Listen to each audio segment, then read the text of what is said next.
There's going to be another World Cup. Welcome back to another Floppylegss Football YouTube video. Make sure you like and subscribe. I really appreciate it. We're trying to get as many new subs before the new year. And yes, today I'm talking about the new announced plans for the 32-team Club World Cup that Gianni Infantino just announced the other day at the time of recording this, obviously. And I just want to talk about it, the pros and the cons. There's been a bit of backlash. There is some support for it as well. What I think about this new introduced tournament and whether it's a good idea, comparing the pros and the cons. And then I want you guys in the comments down below to let me know what you think of this new idea. Is it a bad one or is it a good idea? I don't know. So if you don't know, Gianni Infantino is the president of FIFA, and he recently announced there's going to be an introduction in 2025 of a 32-team Club World Cup. There currently is a Club World Cup. It involves 7 teams. It's pretty naff. It's pretty not spoken about. Liverpool and Chelsea won it in the last couple of years, and they as a fan base don't really talk about it. It's kind of just, oh, we got every trophy now. Chelsea saying, oh, we finally got that one. All right, cool. No one cares about that one though. And yeah, no one really refers to it. It's kind of a glorified, friendly sort of world tour for the best teams in Europe to go around, kind of thing, because they are the biggest clubs in the world. So obviously that's what the Club World Cup is now, and now they want to spruce up and do it up for 2025. And they said it will come around every 4 years. That's one of the things that they announced. But actually, let's go to Gianni Infantino and hear what he said himself. The new Men's Club World Cup will therefore take place in 2025 and will feature 32 teams, the best teams in the world. Of course, the details, slot allocation and so on still need to be discussed, agreed and decided, but the 32-team tournament will go ahead, making it really like a World Cup, like this World Cup with 32. There you heard him. He wants to basically make a replication of the World Cup that we know and love internationally and make it for clubs. And as an idea, that's a good idea in my opinion. We love the Champions League. We love the best of the best coming against each other. We have that in Europe. We have it in each of these individual continents. Why not do what we do for the World Cup and bring them all together and create a proper tournament, especially when we've already got one that exists, the Club World Cup, that no one cares about. Why don't we do something about it and make it more entertaining? I'm all for it in that sense. There has, unfortunately, though, been some backlash because he does clearly state the best teams in the world. And we know the best teams in the world are located primarily in Europe. And we've had this situation before. It rings a bell, doesn't it? The Super League, doesn't it? Just a few years back, where they wanted to take away all of our great European teams and take them out of their domestic leagues. So Chelsea, United, Tottenham, Arsenal, Manchester City, off the top of my head, Liverpool, will all be taken out of the Premier League, removed from the Premier League into their own Super League with the best in Europe.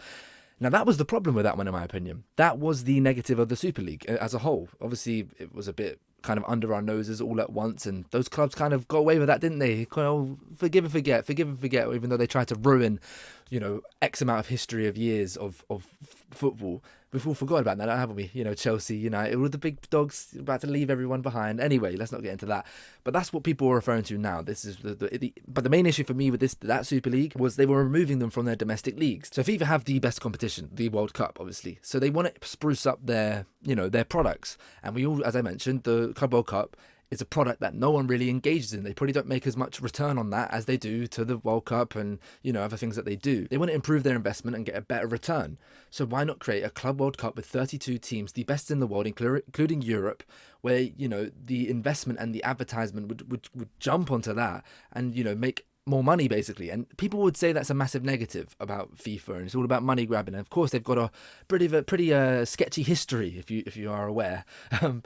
But I don't see this idea as really negative and with ill intent. This is where I want to go into the pros and cons, which is the whole point of this video, the pros and the cons. I want to compare these two together and really think about, is it really that bad? Because it has had some backlash. Speaking of the backlash, let's have a little read of what Jamie Carragher said and tweeted. Like the ridiculous idea of the FIFA World Cup every 2 years, this is another one from Infantino. Players need rest at some point. They are getting treated like cattle. FIFA hate the Champions League and want something similar themselves. European clubs should boycott it. See, my thing here, so we're going to go through the cons and the pros. So obviously, Carragher mentions one of the main cons here is player welfare. So if you are unaware, there is a hefty amount of competitions being played just in the English leagues. You've got the Premier League itself, that's a 38 game competition. Then you've got the FA Cup. Then you've got the League Cup. You could talk about the Community Shield at the beginning of the season. And then if you're one of the top dogs, you either play in the Champions League, Europa League, and now the new Conference League. So there's plenty of football being played in the domestic calendar as it is already. This is a Sunday or Saturday game, then a midweek game, and then you're back on. So you're playing 2 to 3 games a week at this current rate. And this is what Carragher's main issue is, and this is one of the main cons about this idea, is player welfare, player welfare, player welfare. And I understand that. I do understand that. But you have to take into consideration that this tournament is every 4 years. It wouldn't be every year. So it wouldn't be similar to the Champions League congestion and the League Cups and the Cups. The main thing for me, I just want to add this now as a really big preface, is if it affects domestic leagues and, you know, there's a break in the league calendar for these top teams and etc., then I have a massive issue. Then this is unacceptable and this can't be done, okay? If it doesn't, which I don't think it will affect the domestic league season, I think it could be something that's played through summer maybe, because he basically refers to it as creating a new World Cup, a new club version of the World Cup, which we know happens during the summer. Not this time around, but, you know, normally during the summer. And that's what Carragher's talking about there, the player welfare. So if it is played during the summer, that means they don't really have the break, and then they go into the new season fatigued, and they didn't have the break that they needed. And that's 100% a factual thing. So that's the main issue here that many people have. There's also another issue that people have is FIFA, as I mentioned. What are their true intentions? This is one of the, I had quite a long conversation with two of my mates. One of my mates was very against it and stated, you know, FIFA are known to be corrupt and they're known to da-da-da-da. And what are their true intentions? Have they got some malice behind it? Because, you know, as Carragher mentions as well, they are jealous of UEFA and how big the Champions League is. They want something themselves. So this is where I looked at it, yeah. So when I get into the pros, you'll understand what I mean. But, you know, when people, it doesn't really matter about FIFA's intent behind it. You know, at the end of the day, they're doing this because they want to make cash dollar. They want to make more money. That's the whole point of everything we've ever seen tournament-wise. You think UEFA, a business, an organisation, really care about the Champions League? No, they care about the fat stacks that they get from it because it's one of the biggest competitions in the world. Do you really think FIFA care about the World Cup? No, I don't think so. They just want to make hella money. I watched the documentary. One of the main reasons they pushed the World Cup was with advertisement. They with Adidas and like Coca-Cola, they were very big on those things because they wanted to make money. Okay, so that's. At the end of the day, what all of these organisations and competitions are run for the money. So we can't really talk about the ill intent of FIFA, whether they want to make it better than the Champions League and they want to, leapfrog it. All right, that might be your intent, but I think good can come from this. I really do think this idea of a competition by getting, the best of Europe in, the best of each continent into this 32-team tournament, you could really, really improve the world's game. Okay, so these European teams coming in, if you've got the best of the best in there, they bring the advertisers, they bring the eyes, they bring the eyeballs. Everyone will be watching the tournament if you've got the likes of Liverpool, Man United, Real Madrid, Barcelona, Milan, etc. If you've got the likes of those teams in your competition, you will just generally get eyes on the tournament. So you've got the eyes, you've got the advertisement money, and then you've got teams that are from Africa, Asia, South America, North America, Australasia that come into the tournament as well, who have never got that attention before, never got the investment before. They come into this tournament, and I think, with that pool of money that would naturally go to, the other teams through TV money and etc. What we see with championship teams coming to the Premier League, it could really improve the world's game. All these individual teams that maybe I've never heard of, or people might have never heard of, even local people in the area who support Man United because they're one of the best in the world of all time. They support Man United. They might see their local team on the big stage playing Man United, and they might see them, they might win. We might have like a Saudi Arabia Argentina situation, one of the underdogs win. What we see in tournament football all the time, an underdog has a mad game, they get in the headlines, they get in the news, they get more attention, they get more media attention, they get more money, etc. They invest that money into their team, they invest that money into their facilities, they invest that money into their youth system, they have a bigger reach of pool of players in these countries, in these continents. Then we see maybe a knock-on effect for the World Cup. Europe aren't just privy to having the best players in the world. That's not a fact. It's not a genetic predisposition that Europeans have or South Americans have. It's because South America and Europe have had the most investment into their footballing, organizations and their footballing clubs and their youth systems. If, this trickle-down effect, guys, this would be a trickle-down effect. And, it won't happen in for 10 years, 20 years, but I'm saying 50 years down the line, we will be looking at different nations having better pools of players because they would have had the investment and the money to reach and outreach those players.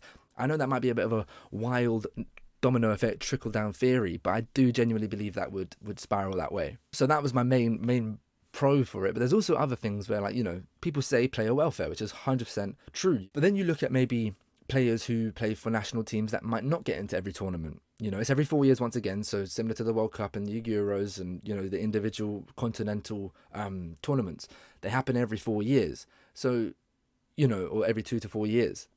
So, there's players that play for national teams. For example, Salah for Egypt, not in the World Cup. Haaland for Norway, not in the World Cup. There's great players that play for nations that maybe don't qualify. There are examples, and there would be in the future. Italy didn't qualify, so there's players there. There's always elite teams and nations that don't qualify for these international tournaments. So yes, you say player welfare, which is 100% true, but you have to take into consideration that there are players that haven't played in this World Cup. There are players that don't play in the Euros. There are players that are very good that don't play in these competitions, but they play for some of the best clubs in the world. So then they can get the opportunity there to play on an international stage through their club in the Club World Cup. The other thing that I wanted to just mention on the eyeballs on it, yes, it would come from the European teams being in there, but the respect of the competition wouldn't come for a few years down the line. We see it with the Nations League. It's still kind of people turn their noses at it. I personally believe that's because we already have a European competition. We already have the Euros, so this isn't like a special thing whatsoever. There's no, unique positive thing about the Nations League compared to, the Euros. So they're too similar. It's new. It seems somewhat irrelevant. Whereas the Club World Cup, yes, it exists, but on a much smaller scale and a bit of a rubbish scale. This improvement of it is intriguing, and it's new, and it's potentially exciting. And one of the negatives that I think a lot of people moan about it is because it's something new and change is something that's annoying. People are comparing it to the Super League, and as I mentioned, I don't think there are that many similarities whatsoever.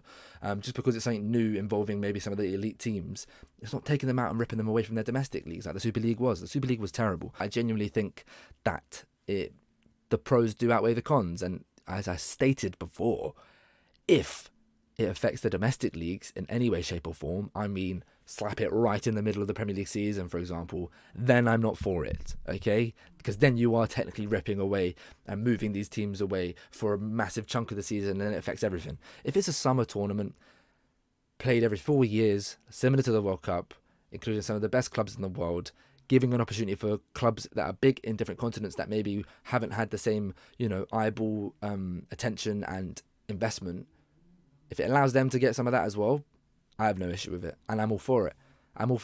And that could be another competition that Palace can potentially get into. I don't know what the qualifying sort of thing would be. I can imagine it'll be like the top fives in each league or whatever, and then they go into a little playoff thing. But yeah, I know player welfare is the main issue, and the main pro, I think, is what I've mentioned. I think the player welfare thing can be counteracted by the fact that there are elite players that don't always get into these competitions. That's my take on it, guys. Let me know what you think in the comments down below. This is something a bit different. Obviously, so far on this channel has been primarily just me talking about England and my reactions, but this is kind of like a debate that I want you guys in the comments down below to let me know what you think about Gianni Infantino's suggestions and his product that he's putting forward to you, the 32-team Club World Cup tournament that would happen every 4 years. Let me know, are you for it, are you against it, and tell me why in the comments down below. Thank you so much for coming through. Make sure you like and subscribe, I really appreciate it. I've been Floppylegss. This has been Floppylegss Football YouTube channel, and I'll see you when I see you.